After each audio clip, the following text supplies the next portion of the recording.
நமக்கு ரொம்ப ரொம்ப பிடிச்சது புரட்சி தலைவர் எம்ஜிஆர் அவர்கள் தான். அவரோட பழகிறதுக்கு எனக்கு வாய்ப்பு கிடைக்கல.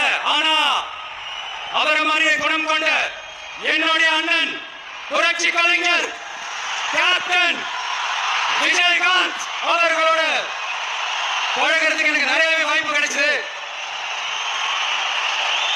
அவரும் இந்த மதுரை மண்ணை சேர்ந்தவர் தானே, அவரை மறக்க முடியுமா? அவ்வளவு அப்பதான் அவர் தெரிஞ்சுக்கிறாரு எம்ஜிஆர் யாருன்றா. எங்க அண்ணன் விஜயகாந்த் தெரியுதானே. நான் என்ன கேட்கிறேன், அவர் கட்சி ஆரம்பிச்சா அவர் போட்டிட்டாரு. நான் கூட அவர் போட்டிட்ட அவர் கட்சி வேட்பாளர்களும் போய் ஆதரவா வேலை செஞ்சேன். அவருக்கே போயிருச்சு. 2011 உங்களுக்கு தெரியும், அம்மையார் ஜெயலலிதாவோட அவர் கூட்டணி வச்சிருந்தோம். ஆனா நீ அவர் இருக்கும்போது அவருடைய கட்சிக்கு ஆதரவா பேசுனதோ அவரை போய் பார்த்ததும் இல்லை. இன்னைக்கு முதல் மாநாட்டில் அவர் பேரை குறிப்பிட்டிருந்தீங்கன்னா மகிழ்ச்சி புரியுது.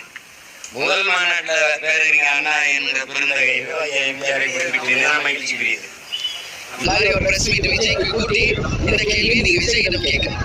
போட்டோ வச்சுக்கிறீங்க, ஏன் அவங்களை பத்தி பேசல அப்படின்னு நீங்க அவங்க கிட்ட தான் கேட்கணும். அதே மாதிரி சகோதரர் சீமான் சொல்லியிருக்காரு, ஏன் இப்போ வாய்ஸ் கொடுக்குறீங்க? தலைவர் கேப்டன் கட்சி ஆரம்பிச்சாரு, அப்பெல்லாம் சொல்றாரு உடல் நலம் சரியில்லாதப்போ அப்பெல்லாம் சொல்லாதவர் ஏன் இப்போ கேப்டன் வந்து அண்ணன் விஜயகாந்த் சொல்றாரு அப்படின்னு அவர் எல்லா இடத்துலையும் பேசுறதை நான் பார்த்தேன்.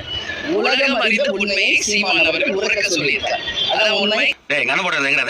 நீங்க தானே கழட்டி பின்னாடி போட சொன்னீங்க, போட்டேன். அதை எடுத்து மாட்டேன். எதுக்குப்பா?